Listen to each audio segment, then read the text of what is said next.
पंजाब तक हवामान अभ्यासक मुक्काम पोस्ट गोगळी धामणगाव तालुका सेलू जिल्हा परभणी। अवकाळी पावसाची शक्यता आहे। काय होणार आहे? उत्तर प्रदेश, मध्य प्रदेश, छत्तीसगड त्या भागामध्ये गारपीट होणार आहे, पण त्याचा असर आपल्या पूर्व विदर्भाच्या शेतकऱ्यांना भोगावा लागणार आहे। म्हणजे मध्य प्रदेशमध्ये देखील जबलपूर त्या भागात गारपीट होणार आहे, म्हणून त्याच्यामुळे काय होणार आहे, आपल्या नागपूर, वर्धा, भंडारा, अचलपूर, अकोट, वरोड, अमरावती, तसेच चंद्रपूर, यवतमाळ, पुसद, हिंगोली तो पाऊस परभणीपर्यंत थोडा येऊ शकतो। वाशिम बुलढाणा जिल्ह्यापर्यंत येऊ शकतो, म्हणून हा अंदाज लक्षात घ्यायचा।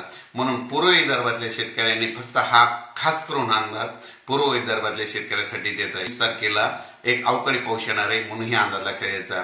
आणि उर्वरित राज्यात परिस्थिती बघितली तर राज्यामध्ये ढगाळ वातावरण राहणार आहे आणि हिंगोलीच्या लगत परभणी भागाकडे थोडं अंशतः पावसाची शक्यता आहे, म्हणून ही अंदाज लक्षात घ्यायचा। झाला तर परत एक मेसेज दिला जाईल। धन्यवाद।